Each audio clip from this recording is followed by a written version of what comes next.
அனைவருக்கும் வணக்கம். ஒரு ராஜ விசுவாசியின் சரித்திர கதையை பற்றி பார்ப்போம். காலம் கிபி 1300. சரியாக சொல்ல வேண்டுமென்றால் 3ஆம் ராஜேந்திர சோழனுக்கு பிந்தைய காலம். வாசுகரை என்னும் நாட்டை சுமவன் என்னும் அரசன் அறம் தவறாது ஆட்சி செய்து வந்தான். சுமவன் மிக பெரும் சிவபக்தன். அதனால் நாட்டின் தென்பகுதியில் மிக பெரும் சிவாலயத்தை அமைக்கும் பணியில் ஈடுபட்டிருந்தான். நாட்டில் காலம் தவறாது மழை பொழிந்ததால் விவசாயமும் அதை சார்ந்த தொழில்களும் சிறப்பாக நடந்து வந்தன. நாட்டின் ஒரு பக்கம் கடல் நீர் பரப்பி இருந்ததால் வாசுகாரைக்கு 2 நன்மைகள். ஒன்று, வாணிபம் செழித்தது. மற்றொன்று, அந்த பகுதியாக எதிரிகளின் அச்சுறுத்தல்கள் குறைவு. நாட்டின் மக்கள் சுய திருப்தியுடன் செழிப்பாக வாழ்ந்து வந்தனர். அதனால் நாட்டின் கஜானாவும் நிரம்பி வழிந்தது. ஆலய பணிகளுக்காக செல்வத்தை கணக்கிடாமல் சுமவன் செலவழித்துக் கொண்டிருந்தான். வாசகரைக்கு அவ்வோது எதிரிகளிடமிருந்து அச்சுறுத்தல்கள் இருந்து கொண்டே இருந்தது. இதற்கு நாட்டின் இயற்கை வளம் முக்கிய காரணம். நாட்டின் நடுவே கோடி கிழித்தார் போல் வாவலாறு எனும் ஆறு ஓடி நாட்டை செழிப்பாக்கியது. இத்தகைய செழிப்பிற்கு சுமவனின் ஆட்சி கொள்கைகளும் முக்கிய காரணம். வெறும் ஏட்டுக்கல்வி மட்டும் உதவாது என்று எண்ணிய மன்னன் தொழில் சார்ந்த கல்வி முறையை பெரிதும் ஊக்குவித்தான். அதற்கு நல்ல பலனும் கிடைத்தது.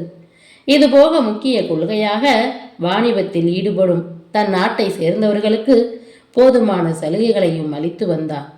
வெளிநாடு வணிகர்களை அவன் பெரிதும் ஊக்குவிக்குவதில்லை. இதனாலேயே வாசுகாரை செல்வ செழிப்பு மிக்க நாடாக விளங்கியது. இதுபோக பகைவர் நாட்டம் கொள்ள மற்றொரு காரணமும் இருந்தது. அது நாட்டின் இளவரசி பவதனி. பவதனி ஓர் பேரழகி. மன்னனுக்கு வேறு ஆண் வாரிசு கிடையாது. அதனால் பவதனியை மணந்து கொண்டால் நாட்டையும் கைப்பற்றி விடலாம் என்கிற எண்ணத்தில் பகைவர்கள் இருந்தனர். சுமவன் ஆன்மீக பணிகளில் ஈடுபட்டிருந்ததால் நாட்டை பாதுகாப்பும் பொறுப்பினை தனது சேனாதிபதி வம்திரனிடம் ஒப்படைத்திருந்தான். வீரத்திற்கும் திறத்திற்கும் அடையாளம் வம்திரன். தவறு செய்தவர்கள் மன்னனுக்கு பயப்படுகிறார்களோ இல்லையோ, இவனுக்கு பயப்படுவார்கள். அவ்வளவு கண்டிப்பானவன். மன்னன் தவிர்த்து எவருக்கும் அடிபணிய மாட்டான்.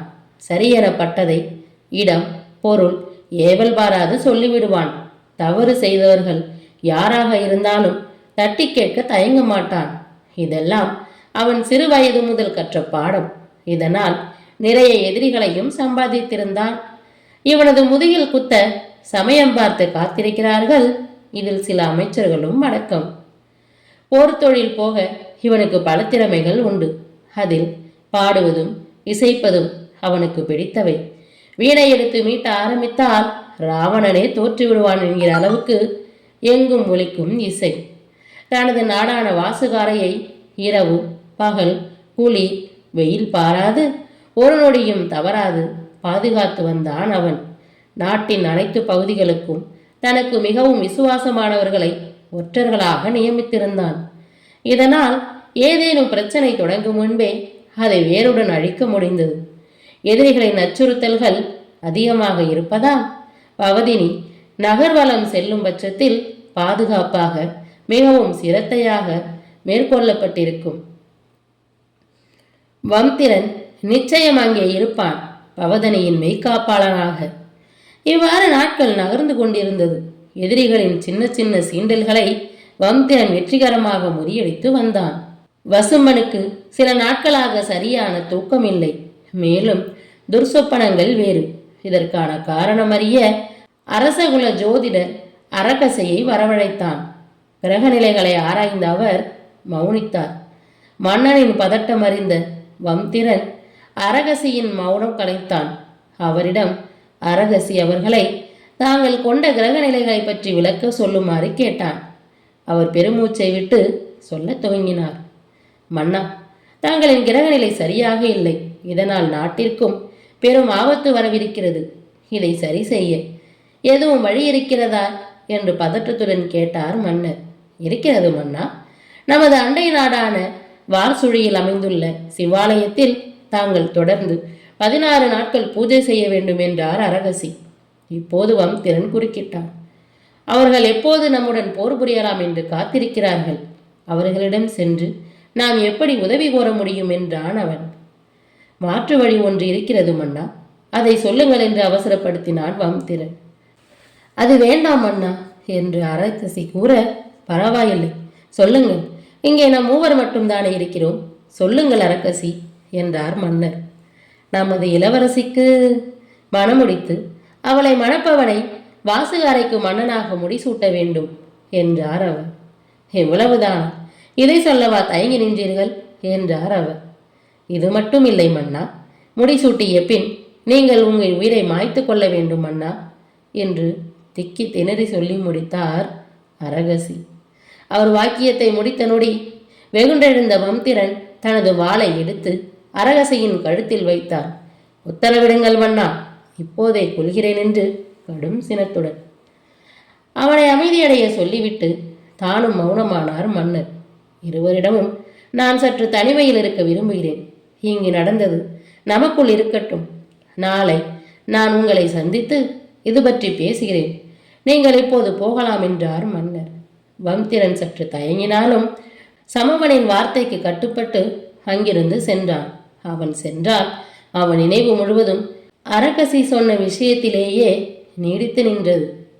வம்திரன் நாட்டிற்கு சேனாதிபதியாக இருந்தாலும் அவனுக்கு மெய்யான மறுபக்கமும் இருந்தது. அவனுக்குள்ளும் ஒரு காதல் இருந்தது. இவளுடன் ஒப்பிட்டால் பவதனியும் தோற்று போவாள். இருவர்களுக்குள்ளும் சரியான புரிதல் இருந்தது. இருவரும் பார்த்து கொள்வதே அரிது. இன்று அவளை அவன் பார்க்க சென்றான். மாலை மங்கும் வேளையில் விழித்திருந்தது போதும் என்று சூரியன் வீட்டுக்கு செல்லும் ஆயத்தமாகி கொண்டிருந்தது. அவனுக்கு முன்பாகவே நந்திவனத்திற்கு சென்று அவளுக்காக காத்திருந்தான். அவளும் வந்தாள். மின்னல் ஒளியில் மட்டுமே மலரும் தாழம்பூ சூடி காற்றில் எங்கும் நறுமணம் கமழ அடிமேல் அடி வைத்து இவனை நோக்கி வந்தாள். அப்போது நிலவிய சூழ்நிலையில் துளையில் இருந்து அவளை பார்த்தால் அவள் பூலோகத்தை சேர்ந்தவள் என்று சொன்னால் யாரும் நம்ப மாட்டார்கள். அவனும் ஒரு நொடி நிலை குலைந்துதான் போனான். பின்பு அவளிடம் அரசவையில் நடந்த சிலவற்றை கூறினான். முன்னதாக மன்னனிடம் தனது காதல் பற்றி சொல்லி இவளை மணமுடிக்க அனுமதி கேட்கப் போவதாக சொல்லியிருந்தான். அவள் அதை வினவினாள். இவன் இல்லை என்பது போல் தலையாட்டிவிட்டு, நமக்கு வார்சுழிக்கு போர் மூலம் நிலை இருக்கிறது. அந்த போரில் வெற்றி கண்டு மன்னனிடம் இது பற்றி பேசுகிறேன் என்றான். ஏன் திடீரென போர் என மீண்டும் வினவினாள் அவள். அவன் பதில் கூறாது நேரமாகிவிட்டது. நீ உனது இல்லத்திற்கு செல். மீண்டும் உன்னை மற்றொரு நாள் சந்திக்கிறேன் என்று வழி அனுப்பினான். அவளை அனுப்பிவிட்டு சிந்தனையில் ஆழ்ந்தான். மறுநாள் சுமவனை காண இருவரும் சென்றனர்.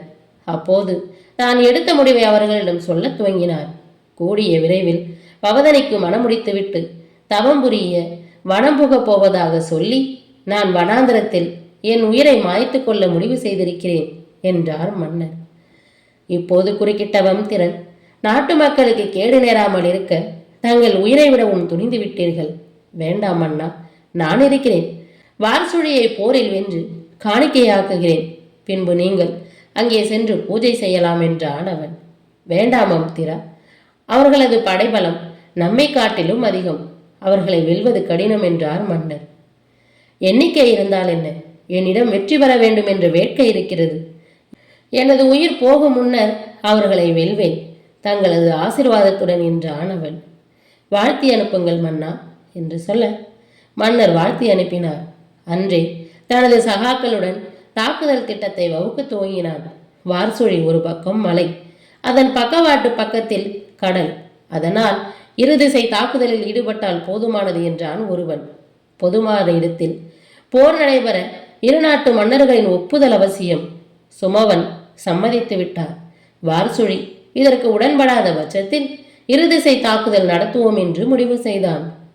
சங்ககால தமிழ் மரபுப்படி எதிரி நாட்டிற்கு முரசறைந்து போர் புரிய வருவதை தெரிவித்தான் அவன்.